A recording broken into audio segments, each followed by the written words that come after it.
Okay, so finally, I asked people to go through a kind of a mind bender, and for two reasons. One, there's always going to be questions on the exams that kind of stretch you a little bit. I want to see how comfortable you are, and if you can think through a problem that you haven't seen before within limits.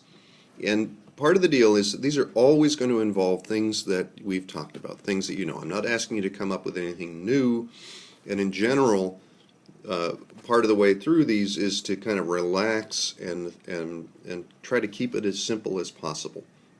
And so as an example, let's consider some totally new potential you've never seen before. It's an absolute value. So I got straight lines as I go away from zero. This is supposed to be symmetrical. It's just absolute value of x times some constant that we don't really care about. And the question is basically, tell me everything you know about this.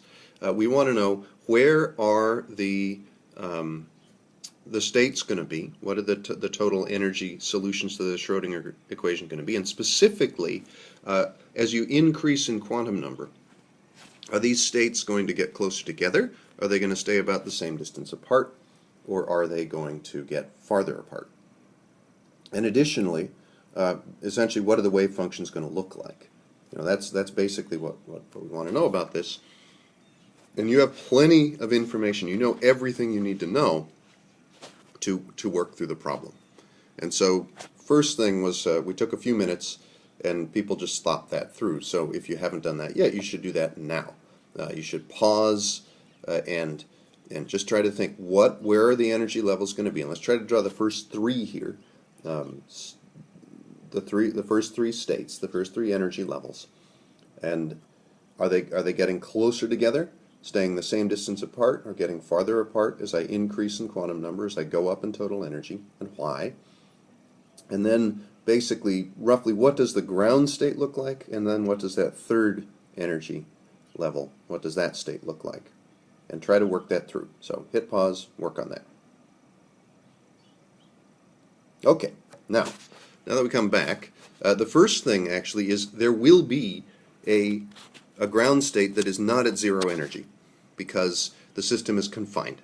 So the wave function's got to go to zero as I get to very, very large negative and positive values of x, because the potential is going to be way bigger than whatever energy I have, and so the wave function is going to be driven to zero. It's in a highly forbidden region of the space.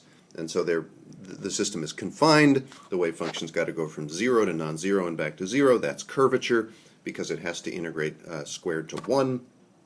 It has to have a finite value, and so you're going to have kinetic energy, and so we will have a ground state.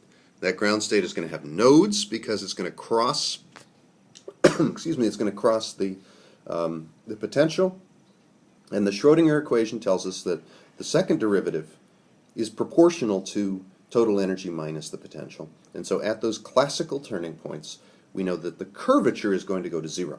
Not the wave function, but the curvature has to go to zero. The wave function will have a finite value, and so if we would set psi double prime over psi to zero, the way that gets to zero is for psi double prime to be zero. That's the way that happens. So the curvature goes to zero at the classical turning points.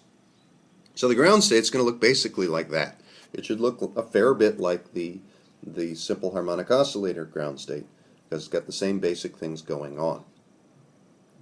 Now the next question was, what happens? Do the energy levels stay the same distance apart, get closer together, go farther apart? And this is kind of interesting because essentially we're looking at wavelengths here. So the nodes define the wavelength.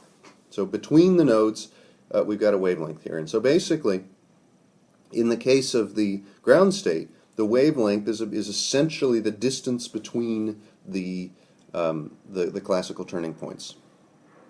And that's some number. Now, if you think back to the particle in the box, because I'm always zero at the edges, and my edge never changes for the particle in the box. If I go from the ground state to the first excited state, I add a node in the middle, and I've made the wavelength half.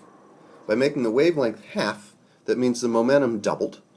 If I double the momentum, the energy goes like momentum squared, and so the energy goes up by a factor of 4. So basically, because the confinement in the particle in the box, the distance over which I figure out the wavelength never changes, as I add nodes, the energy levels go up like that squared. And in fact, that's how it behaves.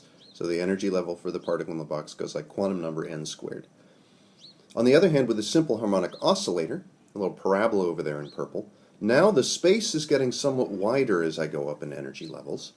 And so as I add a node, the wavelength gets smaller, it always does, but the space got a little wider. So unlike the particle in the box where I simply have the wavelength by adding a node, now I make the wavelength smaller, but not by as much. And it just turns out that the energy levels for the simple harmonic oscillator, where the potential goes like x squared, it's parabolic, those energy levels are evenly spaced.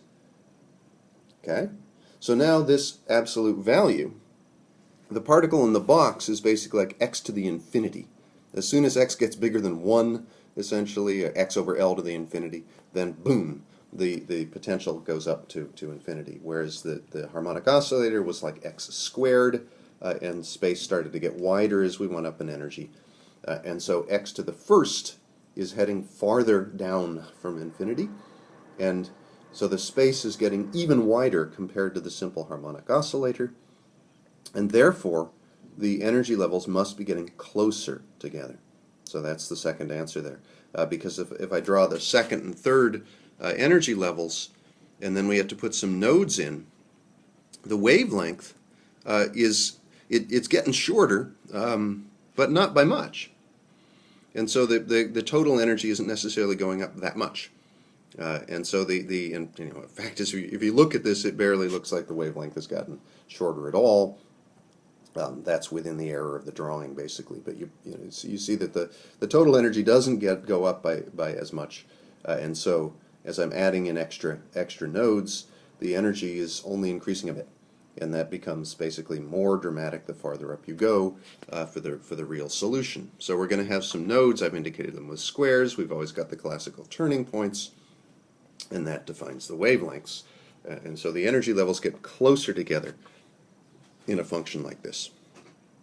Now the last bit was, what do the darn wave functions look like? What does it look like for the third level there?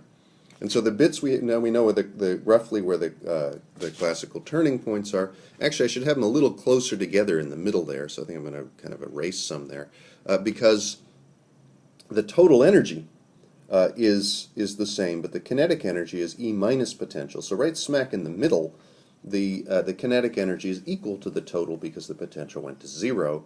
We have the maximum kinetic energy, so the wavelength should be short in there because the kinetic energy is high, the momentum is high, and then also you can think of it as if in that region between those two nodes in the middle, the kinetic energy is high, so the probability of finding the object there ought to be small. It zips right through that region if you want to think about this system going back and forth. And so the probability has to be low. That means the amplitude has to be low. And so the wave functions, the amplitude is going to be kind of small in there. That can still have high curviness. That's just related to the distance between the nodes and the wavelength. Out on the two sides, now the total energy is the same. The kinetic energy is smaller because we're closer to the pool. We're closer to the edge of the pool. We're closer to the bottom. And so that difference is smaller. So the kinetic energy goes down, the wavelength goes up, the probability of finding the object there rises. And so the amplitude there on the edges is going to be bigger in that zone where the kinetic energy is less. So you have high amplitude, low curviness on the edges, low amplitude, high curviness. In the middle is going to be that characteristic shape. And it's best to think of the zones between the nodes, because at a given point, for example, the classic, so there's our difference, the kinetic energy changing. Right at the edge, at the classical turning point, the requirement is that I have an inflection, so the wave function has to change sign there. So think of the probability and amplitude kind of in the whole range of one wavelength from node to node, or from classical turning point to node. And you get the thing about right. And that's how you suss it through. It all works out. And then there's just much more discussion about that. So there's the classical turning point, psi double prime of psi equals 0. amplitudes large where kinetic energy is small, amplitudes small where kinetic energy is large, and you just generally have this kind of shape to things.